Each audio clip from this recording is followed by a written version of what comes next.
Hello everybody and welcome back to the Coffee Club. This is our third episode. I'm here with my co-host Faf9. Hey. How you doing today, mate? I'm doing pretty good. How about you? Yeah, I'm not doing too bad. Had a busy day. I'm really tired and we're sat here with Alex, but he's not saying anything today. Yeah. But yeah, so we've had a busy week of film, TV and trailers and everything. Where today we're mainly going to just talk about the Avengers, obviously. Of course. And I'm pretty sure this is what it's going to be for the next month. Yeah, I'm gushing over the trailer. It's literally. It's just going to be a month wait of the... I mean, are we going to get any more trailers? Because we've had two so far. I think in Infinity War we got the 2 trailers, then loads of TV spots. Yeah. The problem is that we had the Super Bowl one before, but now it's like we've had the main trailer, the Super Bowl trailer, and then the trailer 2. So are we not going to get another trailer? I don't think we're going to get... I think we're going to be getting TV spots, but it's going to be just the same as the trailer. What date is it now? Is it the... 21st. It's the 21st. That's a whole month. It's over a month away. It's a month and 5 days. I can't wait that long. This is the most painful wait of my entire life. Yeah, honestly. I thought the wait in the year between Infinity War and Endgame would be more like intense, but this wait, it's like now you got the title. Wait, you just said Infinity and Endgame. No, I meant as in Infinity War, like the year wait, but now it's now it's like the year went really quickly. The year went so quickly, and then the last 2 months has just been awful since the trailer. Actually, no, when the first trailer came out, it's gone quick since then. Yeah, like the first trailer was all like, oh yeah, we finally got the name and everything. Yeah. And then the Super Bowl trailer was like, oh yeah, we've got the Super Bowl TV spot. But since the second trailer, now it's agonizing. Yeah, we've literally had nothing. Absolutely nothing. But I just want to talk about it because a lot of shit went down there. I noticed the first thing was the color grading of the whole thing with the red. The color grading, I think the way they're doing it is because of the Marvel Studios logo. Yeah, but I also thought it may have took inspiration from Schneider's List. Have you seen that before? What, Schneider's List? Yeah, have you not seen You mean Schindler's List? Sorry, fuck it out. I'm tired. Leslie Schneider. Yes. Yeah. Leslie Schneider. Or Zack Schneider for Batman v Superman. I mean, it could be. We could get the director's cut. Imagine guessing. Please give us the director's cut. Now the CEO's left. So. I don't know if anyone listening to that is going to know what that means. Yeah, maybe not. Maybe some might. Yeah. I imagine if you're listening to a podcast about film, you might know about the Schneider cut. It's like, I think the Schneider Cut's something that is like up in the air because it does exist, but apparently the Schneider Cut went into something way different to what they were planning on doing. So, okay, let's not get off. Let's not get way into it. So obviously the color grading, it obviously it represents the Marvel logo. It gave a depressing tone to it. Yeah, that white and red. That's why I thought when the trailer, when the posters and all the promotional stuff came out, I thought it was going to be like a white and red poster, like The Last Jedi. Yeah. But as in the purple was nice, but I really think if it went for like the Last Jedi type poster, I would have been so happy. Yeah, I mean the poster was cool though. The poster was cool. I think the problem with Marvel posters is that, especially in recently, everyone likes the color, but people complain that they're the same.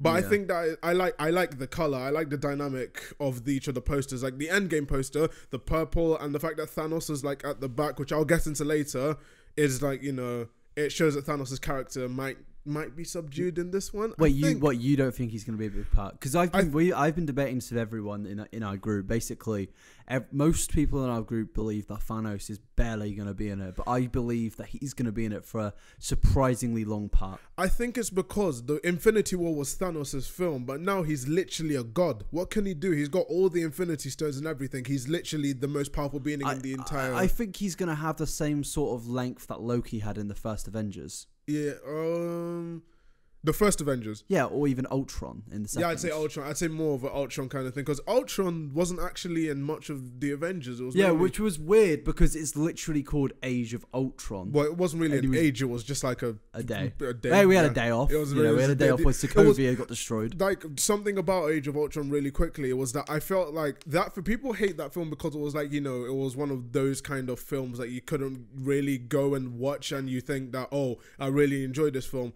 But I felt it was a really good film to characterize the Avengers as like just another day in the office because the first film was like a world-ending threat with Loki. Yeah. Infinity War was of course Thanos, but Age of Ultron was like just another day. I do think that's kind of what they were trying to do, but then they thought, wait a second.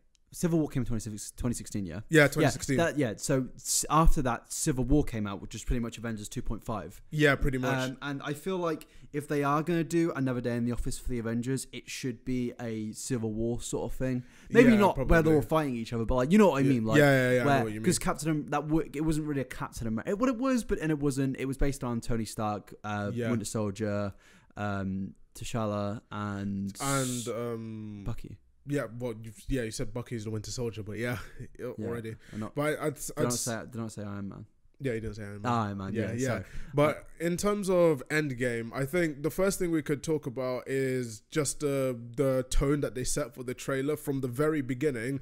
I thought, before it showed the scene from Iron Man where it showed like Tony getting out of the suit, I did not know. I thought that was going to be like the first shot of the film where it's like a white sand kind of thing. I don't know why. It was just that first frame. It was really it was surprising to see them do throwbacks to old films. Yeah, I thought they did that right before the Infinity War trailer came out. But really? I was like, before the Infinity War trailer came out, they had like reaction videos to the first Avengers trailer, to Iron Man 1 and everything. And they had some clips from it. But this one, I didn't know they were going to do a throwback. That looked like it was like, oh, this might be a new dimension. I was like, oh my God. And then...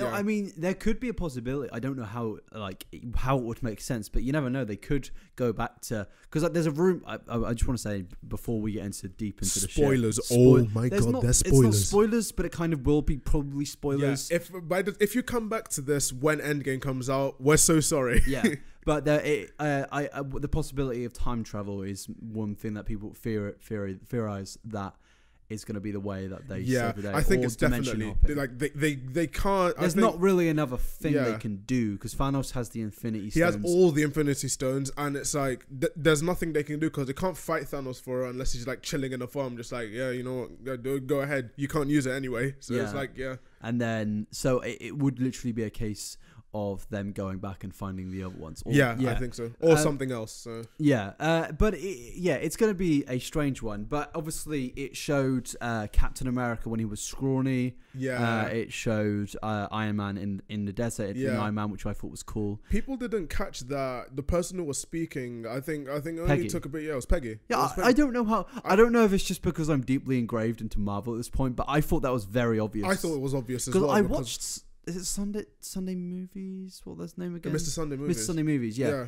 And one of the dudes was like, I don't know if that's Peggy. And I'm like, isn't that obvious? It's Peggy. Because that's literally something from Winter Soldier. Yeah. And I was like... I'm not talking shade. I just was surprised. That they didn't get it because it was like, that's a quote from Winter Soldier and everything. And who else would say something like that as well? Yeah. It can't be Black Widow. It was a cool quote though. It was about starting over. It's all starting over and it's like...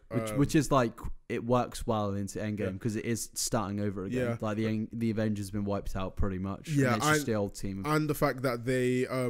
one thing they brought up in the Avengers Endgame trailer, and a lot of theories are basing it off of this, is that what they're going to do is try and rebuild. Yeah. As in, before they go and fight Thanos for the world back, right now, the world's just witnessed a tragedy. Like, half of humanity is being wiped out.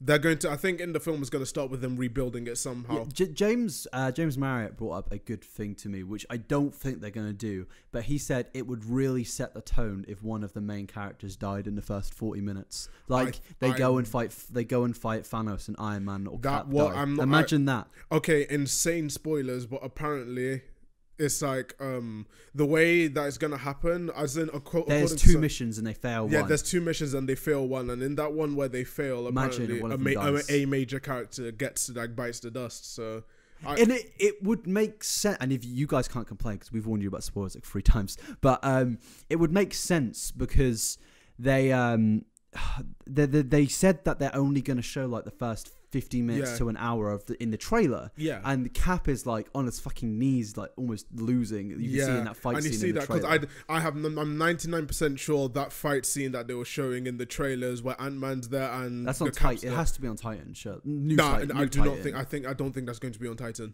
Not as in like Thanos' new Titan, because that's what he's called the new planet. Isn't it? I don't think though, because you remember in the Super Bowl trailer. So where do you think it is then? I think it's still on Earth. Do you know why? Because in the Super Bowl trailer, it was the nighttime and it was in that area outside the stadium. I think it was like, you remember when they were walking and there's visibly someone that's missing from that lineup of people who are outside. it's nighttime then, and it's nighttime in those kind of shots, and the backdrop did look like it was still. So who do you think they're fighting? I do think one of the theories was that Thanos was been watching them with the Soul Stone the entire time as well. He does have the Soul Stone. He knows where they are. I really do think that people, for some reason, have started to feel like Thanos is like this character who's like, right, I'm done now. Like, you know, I feel like he realizes I've just destroyed, killed half of the population of the universe. He doesn't care. Obviously, some people out there are going to try and reverse that. I think that must be in his mind. Because he must know half of the people that were previously stopping me are still there, and there are these techniques. And also, I was watching, I can't remember who it is. It might have been Emergency Awesome, and he said that there is a very, very good chance that Captain Marvel and Thanos have already met.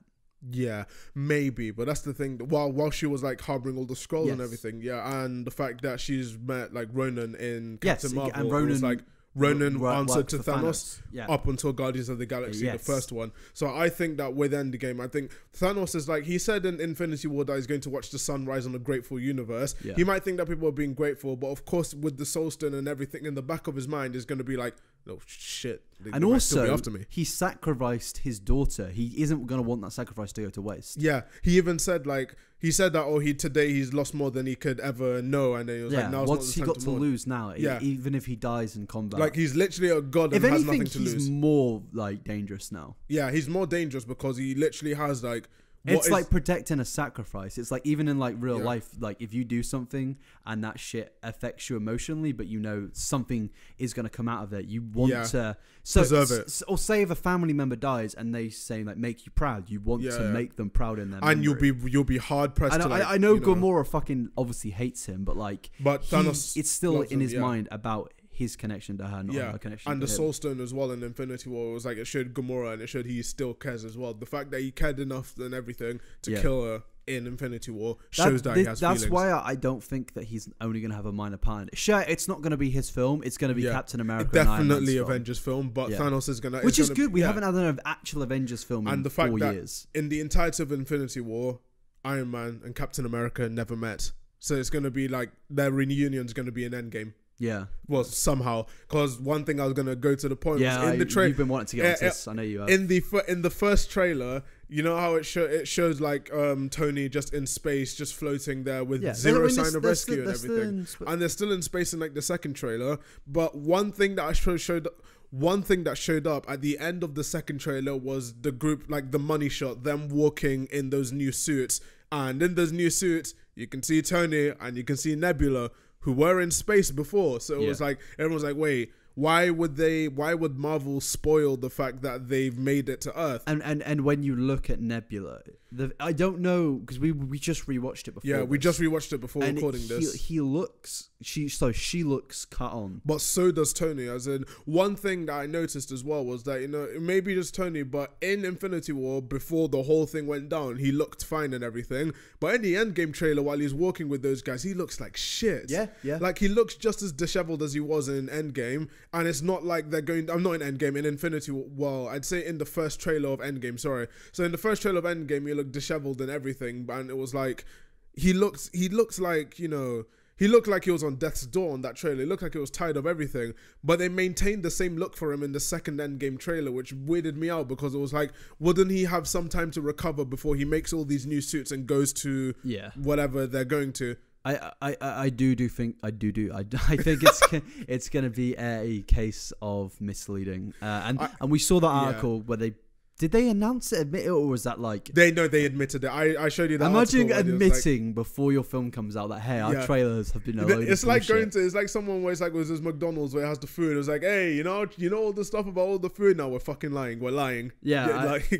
I mean, if you guys don't know what we mean, basically, a article came out the other day. I think it was from Marvel. I think it's Hollywood Insider. You can check. I'm trying googling it right now. Yeah, but it was like the Russos admitted that some scenes in Endgame are specifically made for the trailer and will not be in the final film. And that did happen in Infinity War. They did that in Infinity War purposely as well. Do you know the reason how I knew that one was fake anyway? Because that same running so the money shot at the end of the Infinity War trailer that everyone, people say is iconic, of like everyone running, even the Hulk's running and everything. Yeah. That shot was made only for the trailer.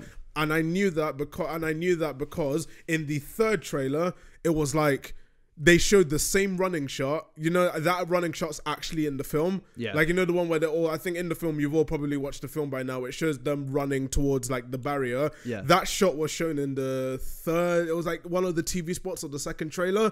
So you can tell how would they run from there to the forest and back again. That trailer one was like, you know, fake footage. I thought, yeah. And it's in a way a good technique because it does mean we're going to go into the cinema completely blind. And that happened with me. I went into I saw Infinity War because I said before that I didn't really pay attention to Marvel because I gave up after Ultron. I went into that without even watching the trailers, without watching the hype. I just went because my friend wanted to go, and it was like, wow, that was insane. And I remember the snap happening, and at that point I had no idea about future films being announced and stuff. I had no idea about Spider-Man being a future big part. So when they died at first, I was like, oh shit, are they actually dead? Like, I was like, oh, they're actually fucking gone. And imagine all the children, like I say, like children and stuff, they're watching it and they have no idea. They're not invested in the marketing behind it. I am actually jealous of some fucking kids because like you don't know about all like the marketing behind the MCU, everything, and all the future films and stuff. These kids have literally just imagine bringing your 8-year-old kid to go and watch Infinity War, only to find that they pretty much like the heroes have died. Sorry, Alex has just passed me something. What is this? Josh Brolin celebrating the acquisition. Is that Thanos' actor? Yes. Yeah. Yeah. Oh shit. So which would lead directly into the next thing we're talking about. I don't know whether we want to go to it now, but Disney's acquisition of Fox. Well, we'll get into that in a bit. I still do want to talk about Avengers. Yeah, just like Infinity War. But I was like, I'm jealous of all the kids growing up. Yeah. So the actor for Thanos, Josh Brolin, just And Cable. Oh really? And Cable in Deadpool. Yeah, you do realize he's part of Disney and Fox, so it's like Yeah. So but Josh Brolin just posted. What did he post? He just posted that basically that he's celebrating Deadpool. It was him paragliding. Oh, he's great. I've been watching all of his like midnight shows on like just like random like Jimmy Kimmel and stuff, and I fucking can't stand Jimmy Kimmel, but I've watched all of Jimmy Kimmel's shows of all the Avengers actors. He's really good. I say really good, but I said he's good when he's interviewing and stuff. It's not. Yeah, like, it's entertaining. When it's like with people I don't know, I just get bored. I don't actually hate him. I just say it for a meme. So we're going way off topic. We've gone to it's like Infinity War. Like I'm jealous of all the kids kind of like growing up to see they're going to be able to without I'm waiting. I'm jealous that they think all their favorite characters and are also dead. That's a mad statement if you think about it. Yeah. But it's like they're going to people growing up now will be able to watch the entirety of the MCU with no breaks in one go. Like the whole, I think Kevin Feige's dubbed it the Infinity Saga. They can watch all 23 films of the MCU from beginning to end without waiting for it. We have to go through excruciating waits a year for a film. Here it is. Sorry. I've interrupted you there, but yeah, no worries. I found it. It's from Cinema Blend, actually. Yes. Avengers Endgame directors admit to adding extra footage into the trailers. The Marvel Cinematic Universe is I don't care about that. Hold on. Sorry, I'm just going through it. Here it goes. Yeah. We talked about all scales of marketing. The thing that's most important to us is that we preserve the surprise of the narrative. Mm-hmm. When I was a kid and saw The Empire Strikes Back at 11 a.m. on the day it opened, it so profoundly moved me because I didn't know a damn thing about the story I was going to watch. We're trying to replicate that experience, and they basically then go on to say they added in things which aren't even in the film. Yeah. So they're basically using. As in, I remember I think within people like it when people do it with Infinity War, because I noticed one complaint with Marvel, as in their trailers have always been good, but one complaint is like too much in the trailers. Yeah. Do you remember with Ragnarok when I was about to go to there? Hulk so appeared Hulk's reveal in general in Ragnarok's marketing, people are saying if that wasn't there, people would be like, oh my god, it's a Hulk finally. The problem is though, honestly, I'd say it wouldn't get people sitting if they only saw it was another Thor film, because they'll be like, oh, it's another Thor film. It's like because basically when they announced for Ragnarok the trailer, The big surprise was Hulk was in it, and it was Planet Hulk basically. Yeah, it was like, that's the thing. When in the first teaser trailer, they marketed that you did not see Hulk in any of the trailers. Yeah. Then at the very end, it's Hulk, and you're like, oh It's my like that, god. and they did that with Civil War with Spider-Man. Okay, no, with Civil War, I think that's the one that actually made me a bit mad, because it was like, that wasn't Disney's decision to do that in the Who was trailer. it? Apparently, it was Sony, because Sony are in charge of Oh, Spider-Man's fucking marketing. Sony. And Spider-Man's marketing in general has been horrid. Like Homecoming's marketing, they pretty much did the typical Sony trailer where they spoiled the entire film. Yeah. Apart from the big twist, which is well done. What? Wait, Homecoming. Homecoming. Far From Home. I was going to say. Far from home, nothing much has You come. don't know what's happening. Far Yeah, From I Home. do think that's kind of is the dilemma for Sony, because in Sony's case they could never win because of Endgame. What? Why do they do it for? Like, it's like. Well, why did they drop it's- the trailer? No, why did they put so much in it? It's like, it's Spider-Man. It's Yeah. going to do obviously good. It's the obviously biggest going to do character well. in superheroes. I'd say He is the biggest, Yeah, he is right? the He's biggest bigger one. than He's the most. He's the biggest super. He's the most, like I say, most profitable and It's famous probably superhero. it's yeah. probably because he's the most relatable. And also Spider-Man as well, because people say, oh, Spider-Man he's got that kind of flair where it's nothing, or the only thing that's bad happened to him is like Uncle Ben. Yeah. Like, you got Batman, but Batman's both his parents get shot by a robber. That's like, I was literally about to say, imagine Spider-Man in London, and I realised that's the next film. that's the next film, yeah. Yeah. It's like in GTA in London, please make a GTA game in London, please. It's No. like, That'll yeah. be good. We're still yet to discuss games. That's going to become a thing. You know, Jablinski games where you Yeah, can play yeah, games. That's yeah. going to be us. We're not going to discuss games. Yeah, exactly. We We're will just- eventually. I just. As in, it's just because there's not been any games to discuss. That'll apart probably from like, come around like November. I yeah, guess. I'd say not even that in the summer and everything, because you got E3 coming up, which most companies have kind of fucked off. So E3 in 2 years maybe. yeah, maybe. Yeah. But yeah. So there's still a few more things About Endgame, do you want to? Yeah, I just want to go for a few things that was in the trailer. Okay, so wait. Well, I was gonna say one theory that I first saw. It's about Captain Marvel, and it's about how it relates to Endgame. Uh-huh. And I'm gonna say this. I've been holding off from mentioning this to anyone because I think this is a big spoiler for the film. I don't know whether all these people have seen it. Alert. So you know how in Captain Marvel, Carol was not referred to as Captain Marvel once in the entire film. Yes. I think she's going to take up the mantle of Captain Marvel in Endgame. You know how Steve Rogers is known as Captain America? From Captain America. So that's what I was saying. I'm pretty sure in the comics I don't know if I'm tripping right now, but I swear in the comics he gives her the title. He gives the captain title. So I was thinking this might lead into Captain America's role. So it goes, I am the captain now. Shut the fuck up. Shut up. That's a good film, that. Yeah, but it's like I think Steve like Captain. Wait. Sorry. Have you bought AirPods? He's got AirPods. I've just noticed. He's got Alex AirPods in. is Yeah. wearing AirPods. They look cool. Oh, someone's behind you. Okay, you can't hear. He's got AirPods on. Yeah. Yeah, but it's like I think it's gonna be a lot about Captain America's like fate in this film, because how Captain Marvel wasn't referred to once as Captain Marvel in her own film, yet it's going to. I think that she's going to take up the mantle at the end of Endgame, and I think this says a lot about Steve's fate in the film. He's gonna fucking die. He's gonna fucking die. Honestly, I thought about this. What if they killed everyone apart from Thor? What? What if they? Because that makes no sense. No. Spider-Man comes out in 3 No, I months. meant as in the OG Avengers. Oh my god, that would be. Because I mean, it kind of makes sense because they're all on. This is their last film, but that's the thing film with like Black Widow, because everyone's like, "Oh, Black Widow can't die. She's got a film." What if that's a prequel? No, it is a prequel. It's a prequel. I think it's been So confirmed as a prequel. Yeah. So literally, it's no one is safe in this one. They even made the director said, "Oh, we don't want to make anyone unkillable. Like, we're not making anyone unkillable in the MCU." And I'm just like, they turned this thing into Game of Thrones. Yeah. As in, it'll be interesting to. I really think I'm not sure what's gonna happen in Endgame. That's why I'm so worried, because it's not based on any comics. Like in Infinity War, you had the Infinity Gauntlet comic line, but in this one, absolutely nothing. Yeah. So it's gonna be very worrying, I think. I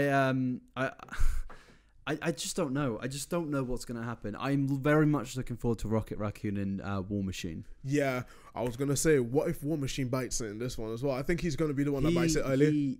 He's had it coming. Well, that's the thing though, because Marvel was so. Yeah, well, so he deserves it. I know, but Marvel have screwed him about. First, they changed the actor who plays him. Well, I like his. I like Don Cheadle. Yeah, and they paralyzed him in Civil War.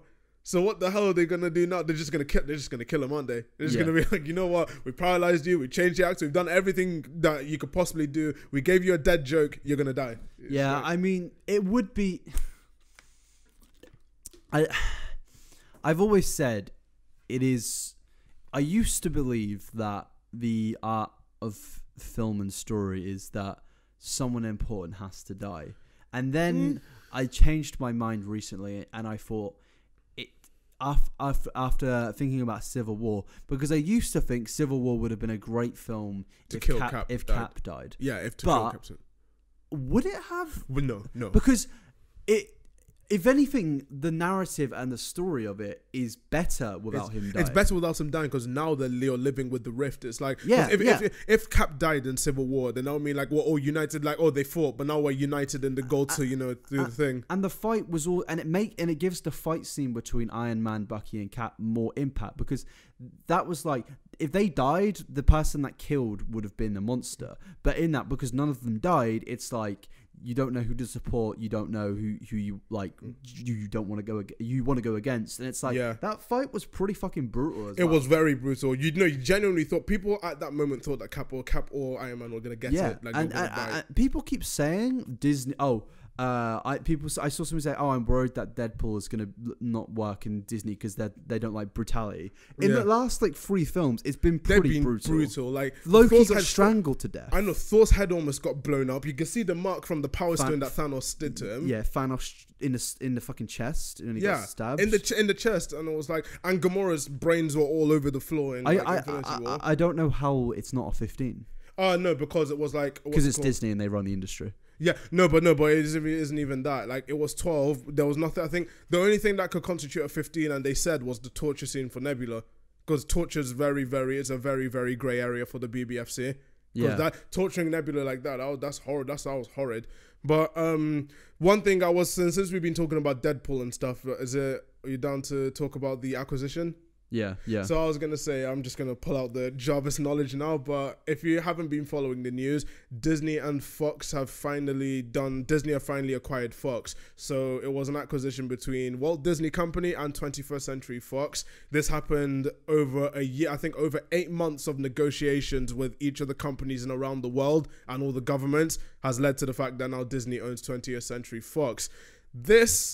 I'd say people say this is like horrible for the industry, but I think the implications are bad, but it's not as bad as what people are saying. People are saying Disney are getting monopoly, Disney are doing this, that, and the other. All they are is like, I think the only thing that's changed is that Disney now have the entire Star Wars catalog under one window now, because every Star Wars episode apart from episode 4 was owned by Disney. Episode 4 was still owned by Fox.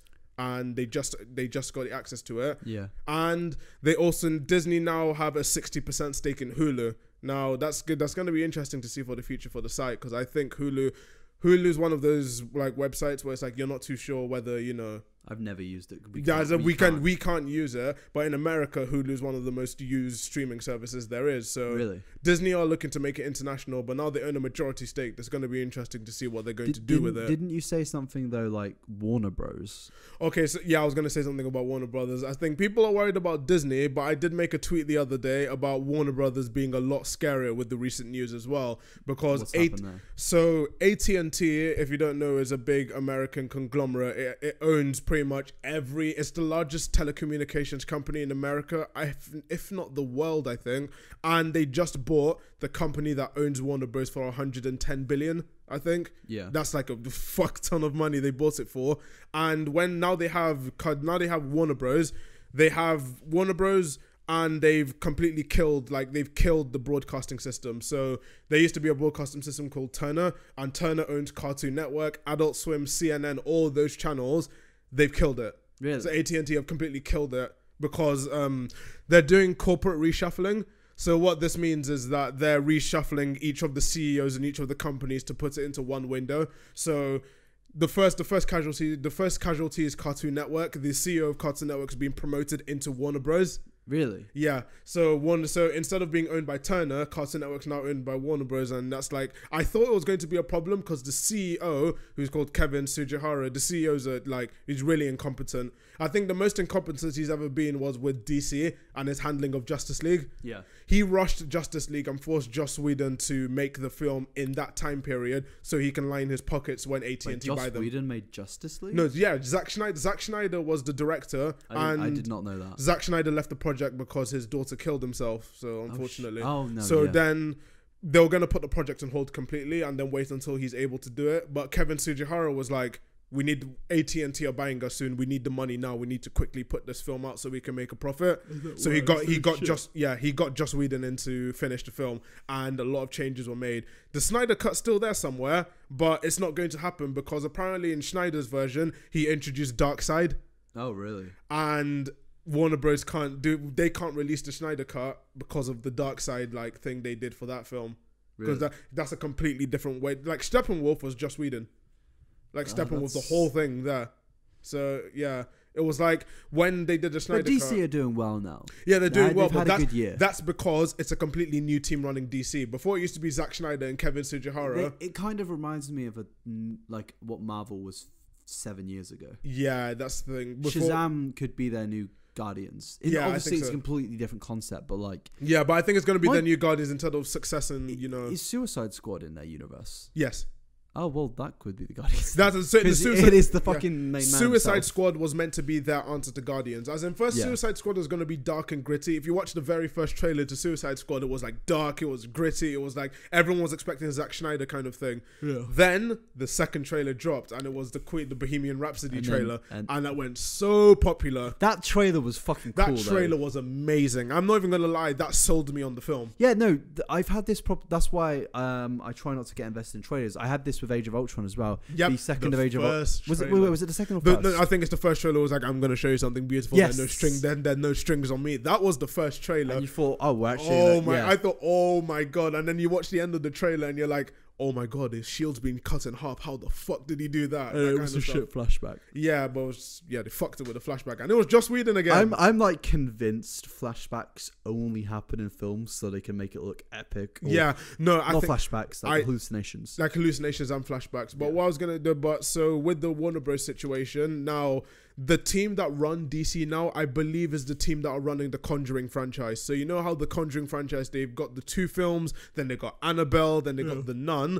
While some of the films have some quality control, they have one consistent thing is that they all make money. Yeah. And they've just proven that they can make money with the team because James Wan, who's the director of The Conjuring and The Conjuring 2, has just made Aquaman. Yeah. It's made $1 billion. It's the highest grossing DC film ever made. DC film made $1 billion. Yep. Is that the first, or is there more than one now? It's the first DC film to make $1 billion since The Dark Knight Rises. That's incredible. Dark Knight and The Dark Knight Rises made $1 billion. People take me as some guy that hates DC. We don't hate DC. We want better. We want DC to be better. Because DC could easily rival Marvel. It could easily do it, but Warner Bros. That's the problem with the CEO. He rushed things too much. He hadn't had $1 billion film in 6 years. Ever since The Dark Knight Rises, no other Warner Bros. Film made $1 billion until Aquaman.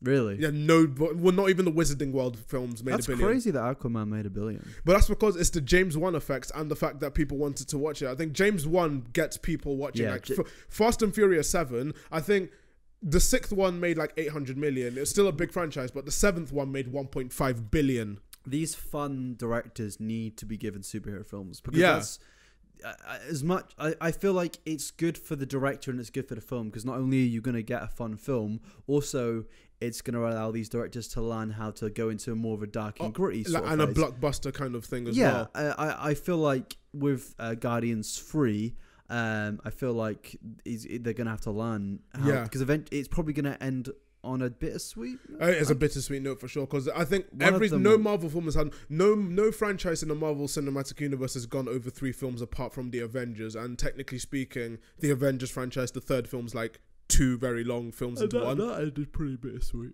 Yeah, but I think I don't think it was sweet. It was, well, if you like Thanos, it's bittersweet. yeah, I think for Thanos it was bittersweet, but for else it was like a downer ending. But that's the thing, though, with the films and that in general, you want directors to make those kind of films, like more blockbuster stuff. Like I'd like to see Edgar Wright's version of Ant-Man. Yeah, because he was. I really think it would have been really good. I like what Peyton Reed has done, but you can see the Edgar Wright just like there, and it's missing it from the whole film. Yeah. Like it's missing that kind of flair, which is what I really miss with they want to get creative directors in, but they don't let them do what they want. The only time I've seen an actual director that's done what they want is James Gunn and Taika Waititi. Yeah, and for Thor and Guardians of the Galaxy. Yeah, and they did brilliantly. Yeah, I mean, a lot of it is, especially with older Amazing Spider-Man, Avi Arad gets involved in the production. I do not like Avi Arad. But I don't think anyone that likes films or comic likes Avi Arad. Yeah, that guy ruined so much. Oh my goodness. Yeah, it's like on the topic of because I really think it's something interesting. I think loads of people should look into this. But if you look at behind the scenes for how films are made, like how it goes through distribution and producers and stuff, and you see someone like Avi Arad and half the time it's not even the directors or writers' fault. Yeah, it's the producers. It's like the producers rushing them into things. Look at Spider-Man 3 and some of the random obscure scenes in that which are insane, like the first Sandman scene. The Sandman's birth scene was I think that was one of the highlights of the film. One of the highlights of the trilogy. Yeah, that was so well done. And then you get the Venom scenes. Then you get Venom, the dancing. Yeah, to be fair, the dancing's kind of memed now because Sam Raimi has that kind of campy film, the campy feel for all of his films. But I think it was in the second film too, but that doesn't really get. But you know what I mean. Obviously, if that dancing was in there and they took Venom, they took Venom out. If they took Venom out, there was too many things going on at once, which is the problem with the film. Yeah, I feel like Marvel and the MCU has kind of mastered having so many villains in one film because they balanced them so well. Yes, they don't make because the problem that these Sony films had was that all these villains are super powerful. Yeah, but in Marvel, they give the smaller villains smaller roles and they die. Yeah, look at fucking Black Panther. In Black Panther, Killmonger and everything. No, the other dude who worked for Killmonger with the arm. What's his name? You know who I'm talking about. He sold stuff to Ultron. Oh, Claw. Yes, Claw. There we go. Yeah, he died. He died. Cool. I to be fair, I did not like him dying. I've mentioned this so many times. Well, even in my he was a good character. He was such a great character, and they underutilized him. So hugely. I think he was so entertaining to watch. And he couldn't have killed him as well for the plot as well. I've said this in my own video so many times. Why did he kill him? Because he needed something to get into Wakanda. He knew. I think somehow I think this might have been a bit of a plot hole, but somehow he knew that W'Kabi, who's played by Daniel Kaluuya, W'Kabi had a grudge against Claw. He personally wanted Claw dead. How did Killmonger know this? Because he brought Claw's dead body to W'Kabi, and he was like, "Well, he's brought Claw's dead body. Let's let him in." Yeah, I was like, W'Kabi is cool though. Yeah, he was. W'Kabi's alive, is he not? Yeah, he's alive. I hope he is in Endgame because he's you know when you have the minor character, not minor, but I think W'Kabi is the one with Daniel Kaluuya. I think the one you might be talking about is M'Baku. M'Baku's the one. Yes, M'Baku's the one. He's alive. He's alive for Infinity War, but I hope he survives for Endgame because it's going to be interesting to see. Yeah, because it's at the ending, his face. Yeah, yeah, he looked. All of his men died, and he was just there. Him and Okoye. I hope they get him and Okoye, and I think they were the highlights. Is Okoye still? Yes, she is. Okoye's still there, and this is no place to die, and he. Yeah, I know. And I feel really evil for doing this, but I kind of laughed when that happened because he was holding it. It was I think it was like a bait and switch because the way they filmed it looked like Okoye was dusting, and then he dusted. Yeah. So it was but the way she grabbed onto Black Panther and then she fell down because it was the whole thing dusted. I was like, whoa. Yeah. I was like, wow, this is pretty mad. I mean, the other week I watched the reactions to the people dying in cinema. When I watched it in cinema, it was silent other than Spider-Man. Yeah. I saw there was a few when Spider-Man died. Yeah. Did you? Yeah. You sociopath, you fucking evil bastard. You evil bastard. Yeah. But I was shocked, but I didn't go. I mean, now I'd be like, oh my god. Yeah, no, you'd probably be like, oh fuck, oh my god, oh my god. Yeah. But I don't know. I just want to see a real death. I mean, I want to. Well, you had Loki and Gamora. Yeah, but even then, they could still come back. And I don't think they're coming back. Honestly. It's a shame in a way. Loki's death. I mean, I guess Loki's death is in terms of storytelling was good because it showed Yeah. the brutality and Yeah. it showed that no one is. And it showed that safe. Loki had got away with it for so long that, you know, giving him an unceremonial death is like, you know, it's deserving for his character. He's And gotten it's away also a with, bit redeeming. yeah, he's gotten away with so much shit, the entire MCU. And his death was just like so basic. Yeah, it was literally just squeeze his neck. Yeah, legit. Yeah. And it shows Thanos' power. He killed a demigod. Yeah. So. Yeah, I was going to say. Wait, no, is he a demigod? He is a demigod. Oh, Well, Trixie. He's a frost giant, though, is he not? Yeah, I believe so, but he still killed. Like, that's the thing. Like, his last words are like, "You'd never be a god," and Thanos was like, okay. Yeah, So, he kills the god. Just kills him. So Yeah. it's like, I think it's going to be very interesting to see it because I think the big questions are on the MCU after Endgame. You've got Spider-Man, then what? No, this is what I was going to say. Imagine if they just fucking killed Captain Marvel. Because fucking- they haven't confirmed Captain No, Marvel see, 2. no, I swear they haven't booked it yet. I think they greenlit saying that you will be seeing Captain Marvel again. But imagine if they did it and they just relegated everyone to Disney Plus, like a streaming service. But they wouldn't be dead. Unless it was they a wouldn't. prequel. Unless it was a prequel. Yeah. But yeah, it'll be very interesting. No, to see no, what they because do. there's rumours that then her next film could be a prequel. Yeah. So imagine if they did just fucking kill Well, her. that's the thing. Kevin Feige has dubbed this entire saga the Infinity Saga. So it's like it's like the Infinity Saga. But now they have Fox's stuff. Doctor Doom. Oh, next he is saga. the next dude. He is the next one. Cause The Doom Saga. the Doom Saga. That sounds such cool. a sick Doom. name. The Doom Saga. Yeah, that sounds pretty cool. It's like, I think... And Galactus? I think Galactus has been fucked with once, to be fair. How can... Galactus is really hard to put in there. It's hard to put in there because you know what they did? I think that's the one thing that people are kind of worried about what they're going to do with Galactus. You know why? Because in the first Fantastic Four film in 2005, they had Doom, right? But in the Silver Surfer film, they had Galactus. But Galactus wasn't... He was fucked. He was just a fucking cloud. Yeah, he was a fucking cloud. I was like, all right. But it is a case of like, if they're going to introduce Silver Surfer, don't they have to introduce Galactus? Okay, I was gonna say this about as well. It's about the Disney Fox thing. The Silver Surfer. If you know, if people are into the comics, you'll know that Ego, the Living Planet, is directly related to the Silver Surfer. Yes. They did a direct swap and they've changed it completely. So I don't think they're gonna do the Silver Surfer because Ego was changed from like the Living Planet that's related to the Silver Surfer to a Celestial. You don't think they're going to do... Silver Surfer was like 20 years ago fucking massive. Yeah, He was I know, like but their biggest character was he I not? know, but Other it's than like Spider-Man. yeah, but it's like, you know, meandering with the fact that the Silver Surfer. Now the only thing that's known for him is like that one that one Fantastic Four film. Like I don't know. I do feel like people still want a Fantastic Four. they do. That's the thing. What Josh Trank did with the Four Stick remake was that the beginning part, as they got their powers, was really interesting. Then they ruined it. And that was studio meddling and Josh Trank being a prick. But yeah, it was There is also, I mean, this could possibly play into your theory about all of the old Avengers dying, but there is also a problem that could occur that there could be too many superheroes. No more the mutants, the No More Mutants storyline. What? I think that's what Scarlet Witch did. I think Scarlet Witch. She got rid of them all. Yeah, the No More Mutants thing. She opened a parallel universe with all these mutants in, and they all seeped in from there. Yeah. So they could. It's literally, it's all up in the air for Endgame. It really is. Yeah, Disney got so much to throw about right now. As in, and we now they don't have a know. 2-year period of where they can plan. They can plan. The Doom Saga. Yeah, That's what we're gonna call it. The yeah, Doom Saga. the Doom Saga. gotta I hope be it has to be Doom. If it isn't Doom, everyone's gonna be just. Who else would it be? There's no other big villain and stuff. They could if they have the X-Men, they could do Jean Grey. They could do Dark Phoenix. Or they could just make their own villain. They could, but that's the thing. Are they gonna? Because I was thinking about this. I was thinking. So obviously Disney have creative control over the comics as well. Yes. And I was thinking, the next saga will be 10 years long, and then if they do a third saga, which obviously they're going to, because I doubt superhero fatigue is ever going to happen.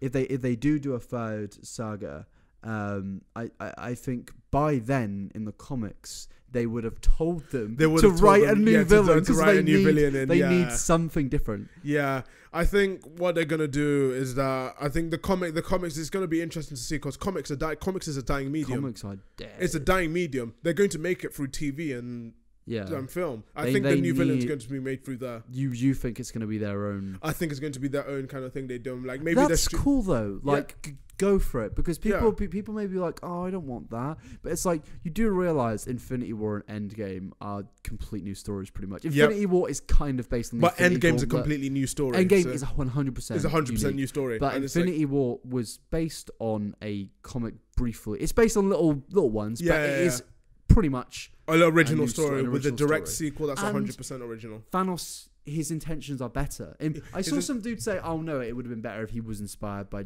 like Lady Death." But and it said it would have made him more villainous. I disagree. That's stupid. I feel like the reason Thanos is so fucking good is because he has a point. He has a point. He was saying it's overpopulation. Mass genocide. Not the best idea. Yeah, I know, but it's like I think what the debate was like, why didn't he make infinite more resources? But that gets another issue. Like you can't do that. The Gauntlet can only do it as much as they can. They can't do anything like make infinite resources. They can only cut by half. As in, there has to be a means for which to get the resources. Yeah. So that's what I've seen so many people meme about, shitpost about how it's like, why couldn't he make like infinite resources? It's because there needs to be a means. Yeah. There's the ends justify the means. He can't have the Gauntlet do that, or else he'd die. He also didn't half the resources with this thing. He only half the amount of people consuming them. Does this mean that he halved the plants then because Groot died? No, Groot's a living sentient being. Yeah. He halved all sentient life. Yes, that's what he did. Which I was gonna it's gonna be a completely curveball, but I was gonna segue onto the new topic in terms of sentience. I've been but it's robots and stuff. Oh, okay. Yeah, so I was gonna say something. Now we talked about. I think we've done 45 minutes on Endgame and like superheroes and stuff. Yeah, so we'll end it on this topic. Yeah. So recently on Netflix, I've been watching an anthology series called Love, Death and Robots. Now I know, like Fraser, you haven't seen it, but it's basically like Black Mirror but animated and very, very R-rated. So it's basically 18 different stories that are like 10 minutes, like 6 minutes to like gory. They're extremely gory. As in, it's like some of them are gory, some of them aren't. There's like 6 minutes to 20-minute episodes on Netflix that are just about it's something to do with robots or sci-fi. I watched it, and I'd say my honest opinion on it was that the animation on all of them was mind-blowing. Like, these people have been given so much to work with, but I think the one thing that it was lacking on a lot of episodes was the writing. The writing, if you go in, and I know a lot of people are going to be like, oh, you conservatard, you hate women or something, but that first episode, the writing was really, really painful. I have absolutely no idea what you're talking about. So you go off, sis. Yeah, so it's just a bit of a review on Love, Death, Robots in general, but what would you rate it all over? I'd say in general, as a certain anthology, I put on Twitter 9 out of 10, but I'm going to change that to an 8.5, and that's only because the writing was very, very weak, like borderline cringeworthy at some of the moments. An 8.5 from you is a good. Yeah, it was so enjoyable. I think it's something. It's the shortest binge of your life. Like, people think, 18 episodes, I'm going to be there for hours. It's literally just, all of them are like 6 minutes to 20 minutes long. As in, some of them are like just 10 minutes long. But I think in terms of my ranking of my top 3, and I don't know whether I've put it on Twitter before, but I don't know whether people agree with it, but like Fraser wouldn't know, so it's going to be a bit difficult discussing it. But my number 1 ranking was Zima Blue. So Zima Blue is basically a short. It's a short 2D animated. I think it was 2D animated, at least the style was. But it's about one artist that searches to find the meaning of life with just one blue product. And what happens is, I think I'm not going to spoil it, but it's a very, very good, it's good cinematography, and it's very good in an artist telling a story about how he came to be and stuff. In second place, and I think a lot of people said it was their favorite one, but it was Beyond the Aquila Rift. So that one's basically just it's a sci-fi kind of, it's based on the book, but it's a sci-fi shorts where people have woken up on a ship in the future, and they've gone through a rift in light speed, and things have been acting up weird, and you can probably get where it's going. But when the twist arrives, the twist is so well done, you're just like, oh my god, what has happened here? Yeah. And in third place is The Witness. So The Witness was animated by the first director, I think it's the first art director for Into the Spider-Verse, which I don't think Fraser has seen yet. Still, people are gonna be shocked. Yeah, you're gonna be. You haven't. I can't believe you haven't seen it. It's been out for so long. It's even out on Blu-ray now. It's I have a problem. It's just I wanted to go see it in the IMAX, and I couldn't go see it in the IMAX because there's no IMAX where I used to live when it was out. Yeah, when it was out. And then I moved to London, and it was no longer in cinemas. And then it came out on DVD, but now I'm like, actually, I want to see it in IMAX. So I want to see. I'm pretty sure the BFI, this big fucking IMAX cinema, big bastard cinema. The BFI stands for big fucking IMAX. Yeah, big fucking IMAX is what it stands for.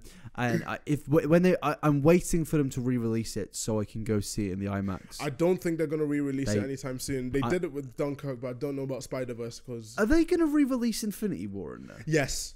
I think they did. They said they were going to, but yeah. If you live in London, you should go to the BFI. It's very good. We'll Be there. Thanks for that.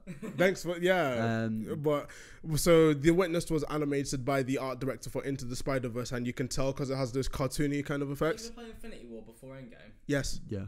Are we gonna watch both of them back to back? That would be 5 hours. I don't think they're gonna do that. Who cares? No, Yeah. that would be 6 hours. 6 I'd do hours. 6 hours. I would do 6 hours. 6 hours, no breaks. I'll do it. I just don't think they're going to do it. I don't think they're going to do it because that's a lot of money. And that's a lot of Well, you think they're going to do it? I don't think they're going to do it because BFI is one of those prestige kind of cinemas where it's like, we don't want to we put one film at a time. We're not going to do back to back. If you're going to do that, I think it's going to be one of those niche ones. We'll have like a 70-inch TV by then. So we'll plan it to the T. We will watch Infinity War on a big fucking TV with a big sound system. And then we'll go watch We'll get an Uber to the BFI and then go there immediately. Yeah, that's what we're going to do. I'm looking at the BFI this week now, and it doesn't. It's they're showing A Beautiful Planet, which I think is a documentary. I think it's I think BFI is basically used for documentaries. Let me go to advanced states. Here we go.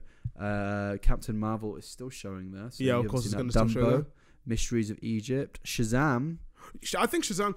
We should go see Shazam. Shazam's going to be. Oh yeah, 100%. Yeah, Shazam. I love the director. The director's content is active on Reddit. It's David F. Sandberg. He directed Lights Out. Oh, that's cool. And he directed a short as well. I followed him since the short film on YouTube. It really? Was so good. I think I'm so happy for him. He's getting all these big jobs and everything. Yeah.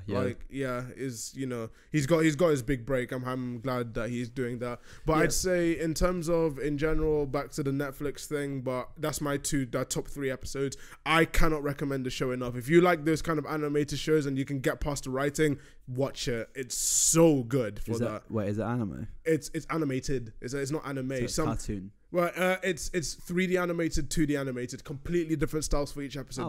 It's like Black Mirror but animated. 18 different styles. Really? Yeah. They get different artists each time. Different artists and different directors, but it's curated by David Fincher. Original? Pardon? Is it a Netflix original? Oh, I might watch it. So yeah, it's that. I told you to watch it before we recorded this. Yeah, and but it was I went to I had to go to the Apple store and buy a fucking expensive MacBook. I am poor now. But there was something else I wanted to talk about. Something else. What was it? It was superheroes. Something to do with superheroes. Shazam. You got DC. No, I can't remember what it was now. Yeah, I'll carry it. My memory's gone. My memory has gone. I'll carry it now. But I think what I was going to talk about, I think I was going to talk about this in the very first episode, but you know about the Fox thing, the X-Men franchise, as it stands right now, do you think that it's going to, do you think the X-Men franchise is going to be seen as like a good superhero franchise? Or what is it now a good franchise? Would you see the X-Men franchise as a good franchise right now? Based on the last film? Based on like the films in general, as in a reputation. I'd say no. I think it's shit. James argues with me this every day, but every week when we talk about X-Men, it's like I say X-Men films are so cringy and so just bland. The only good ones I like was Logan, obviously, and Logan's barely even an X-Men film. I think my favorite ones were, I think the good ones were only X2, Days of Future Past, and Logan. And Days of Future Past, and First Class. Yeah. Those are the only ones. How many are there? Like 7. Okay, so there's X-Men, X2, The Last Stand, then the reboot happened. No, The Last Stand Isn't that shit? It's the shittest one I've yes. ever. Oh my god! Then you have X-Men Origins Wolverine. You've got Days of Future Past. Did you think it was gonna go? Oh, that was really good. No, I thought I was about to go. Like, what the fuck are you doing? Or are you smoking? It was like I just don't like the X-Men. The comics are cool. The comics are cool. So everyone's gonna think I hate. I don't even hate DC films. I liked what film I preferred Aquaman to something. Come on, I said I preferred Aquaman to Ant-Man, didn't I? Yeah, you did. Easy. Yeah. Wonder Woman as well for the DC as well. So I prefer Wonder Woman to Captain Marvel. Yeah, I prefer Wonder Woman. Apart from the last third, I prefer Wonder Woman. You mean you prefer the last third of Captain Marvel? No, I said with the exception of the final third of the film, I'd say Wonder Woman's a better film than Captain Marvel. For sure. What else do I like? I like Man of Steel. Man of Steel, that's a good one. I think that's the only good Schneider one. I mean, they haven't. Sorry, carry on. I think Batman v Superman was. Oh yeah, my God. Yeah. But they haven't had a horrendous apart run. from Suicide Squad. Like, I guess people just don't like the character recreation and the fact the characters seemed unbalanced. So in one movie, they had the darkest portrayal of Batman ever. And then Suicide, and then the other movie is like, hey, I'm rich, hey, I'm Batman. Yeah, it's effect. Like, they Ultroned him. And then Superman. People complain that they changed his character. Yeah. And it's interesting because I would say that they have the right to change it and they want to experiment. Yeah. But then but they also it's weird because you can change a character but they're still the same person, and the fine example. I watched a really good video on this from The Closer Look. I don't know if you. I know The Closer Look. He basically said Captain America has been through so much and he's changed so much, but he's still the same man he was during World War II. The man that he will always never give up a fight and always he'll go with what he thinks is right, but he is no longer the man that will abide by the law. Because he's now questioning a post 9/11 government. His thoughts and outlook of the world has completely changed, and everything has pretty much died in front of him. Mm-hmm. But he's still the same man. He's still the same man. Whereas he has Superman, I can understand people don't like it because he's now a man who is super, but he's not. He's no man. He doesn't have. Yeah, it seems like he doesn't have much humanity in him. Yeah.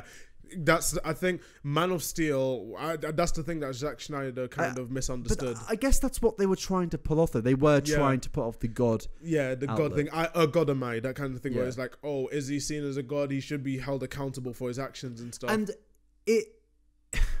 it could have really worked. It really could have. In fact, it could have been perfect with he thinks he acts like a god in Man of Steel at the end of it. And then Batman comes in and humbles him. Yeah, and he pummels him. Maybe not kill him. Yeah. Because his death was just like pointless because they just brought him back. There was no point of killing him. They just did it for shock value. Yeah. But I think he could have, at the end of Batman and Superman, started to realize he could have just done an Iron Man. Yeah. Where he's like, oh no, there are people dying and I'm killing them by accident, not meaning to. Yeah. But my war is affecting other people. Like Iron Man was contributing to war, which was affecting other people. Yeah, and that could have been really fucking interesting. It really could have. That genuinely could have been better than Marvel, and they blew it. So it's like, I think one thing as well I wanted to note about the DC one is that with Batman v Superman and with the Justice League is that they spent so much time was like, oh, this villain's unstoppable. The moment Superman's introduced, Superman dispatches him in 3 minutes.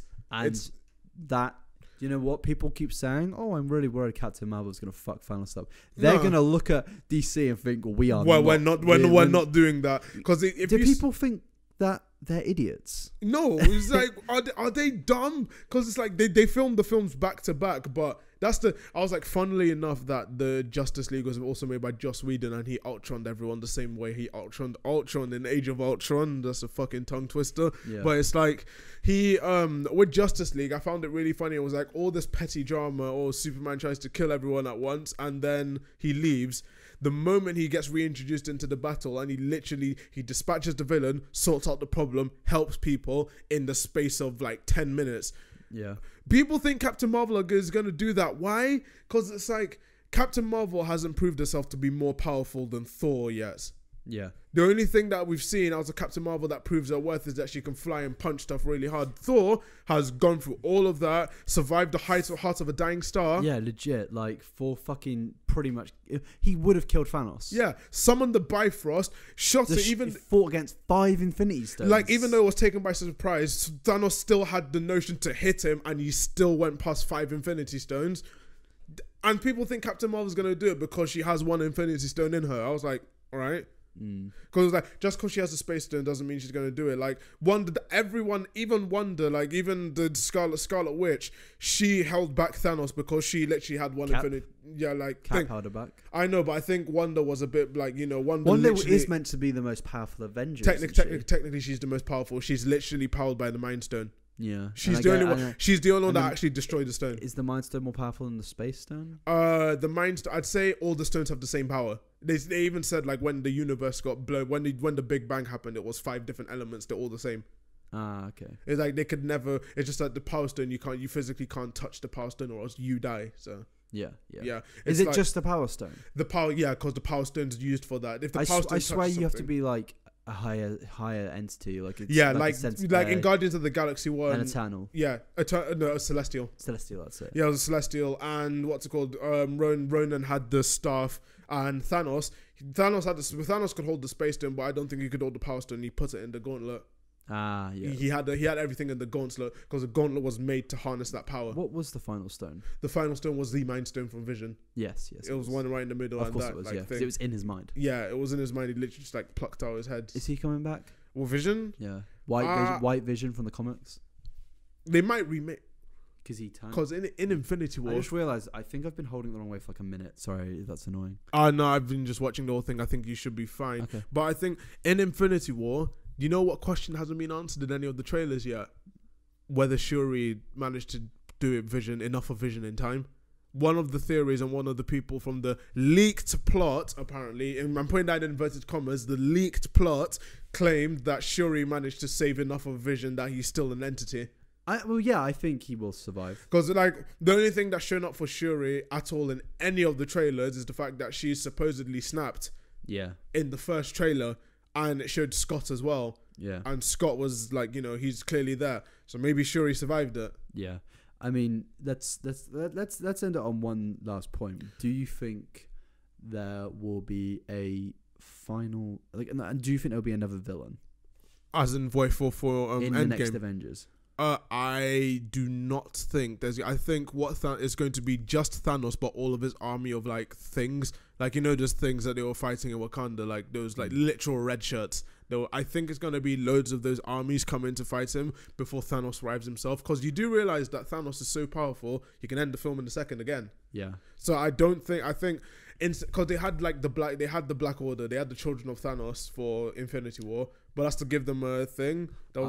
Yeah, I don't think there's gonna be another villain. I'm convinced. I've convinced myself that we're, even for a glimpse, a few seconds or a minute or so, we're gonna have some form of scene with Ultron and hold the fort.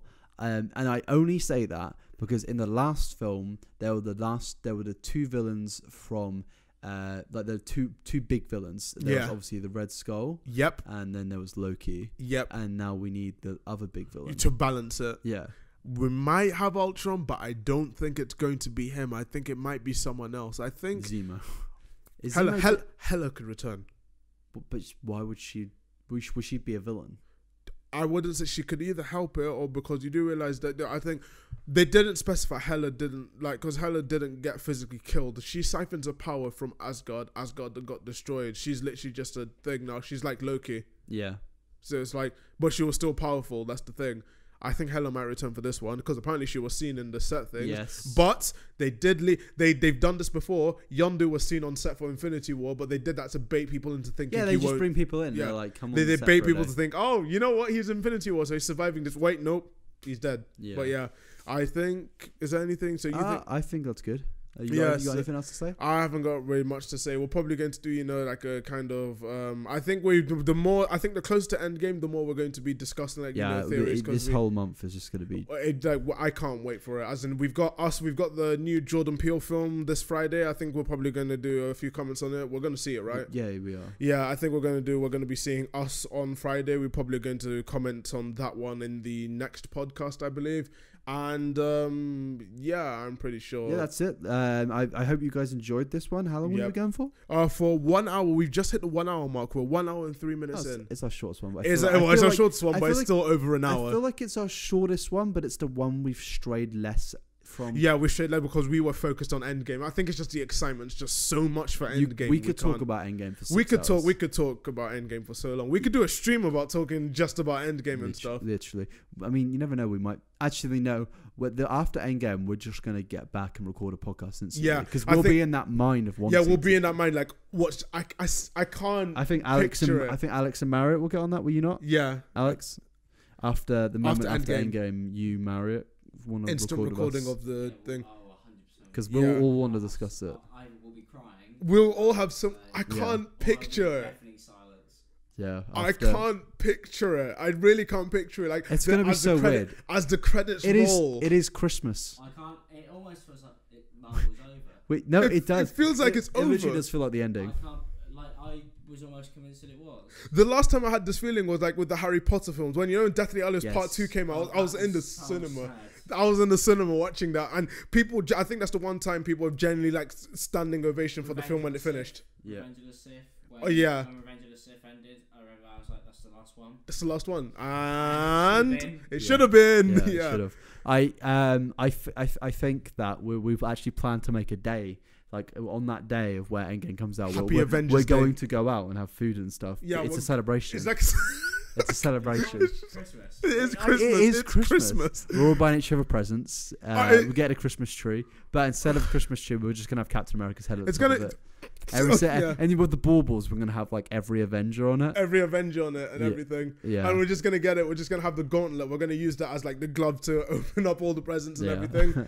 Oh god, I really just can't wait for it. It's like I think it's gonna be after Insomnia, which we're gonna be at. So like 3 days after. It's 3 days, and you've also got the Game of Thrones finales and everything. So it's like so much to talk about. We're gonna review every single episode. We're gonna review every single episode. I think as it comes out, or we'll do it as one that week's one because it's weekly, isn't it? Yeah. So yeah. Wait, this isn't weekly. We can. No, I meant weekly. I meant the podcast. Like, I'm not podcast. The episodes of Game of Thrones is weekly. So instantly after we could just talk about it. Yeah. But in that case, if we don't have anything else to say, I'd say thank you so much for watching this week's. Not even this week's. Just a coffee club in general. Yeah. Thanks so much for watching. We will have a quick fire coming out very soon. We keep saying that, but we actually will because we want to review something which you'll find out sooner or later. Yeah. If you want to go follow my social media, I know it's TV and Fast Socials at Faf9. Everything is I know everything is Faf. I mean, Alex was kind of in this, so follow him. We're just being the back armchair critic in this one. Yeah, also we finally got the podcast on Spotify. So if and iTunes as well, as we're speaking this right now, we've just sorted it out. You should. I think. We'll get this. I think we'll try. People have been saying about visuals, but I'm not too sure yet. Me personally, what do you mean by visuals? As in by visuals, it means like actually doing stuff like cameras and stuff. But we think it's I don't know because like I like not having visuals because that's the whole point of it. It's just more to like it's more to talk about and it's more less energy spent. So we're not too sure about it yet. So that's just to answer one of your questions. It's just it sounds a bit lazy, but it's just a bit of a ball ache. Yeah, but I think. Yes. Yeah, but I think that's what's your problem with Camcast, isn't it? You have to set so much up. Yeah. I feel like people look at Camcast and they think, oh, they just turn on the camera and check shit. Like they have to set up. You guys take like an hour. Really to set up. Need to set up. Like I'm like staring at their set right now. They bought like the fucking tent for it and shit. And it's very long to set up. So I do think in terms of visuals, it's going to be a bit. I'm probably going to. I'll spice up the podcast visuals as you can see it, but I'm probably not going to do it for like cameras. It's not going to be that for now, but Yeah, you never know. We might do a thing of where we add over footage, and maybe I can edit I that think in. so. I think it's just that that's probably going to be for our quickfire ones that we're actually Quick going fires, to do. quick fires will have footage in. Yeah, we'll definitely have footage in. So, But yeah, we'll end it there. Thank you so much for watching. Please drop a like and please subscribe if you are new. and follow us on Spotify and also on iTunes. Just give us all the support that you can get. Yeah, and let us know your thoughts in the comment section, and let us know what you're most excited for coming this year in terms of anything with And media. what we can talk about in the future. We did put stuff in the first episode. We are going to look at it. So, in the comments. Thanks for listening. Yeah, thanks for listening, people. Have a lovely day. Peace out. All right, peace out.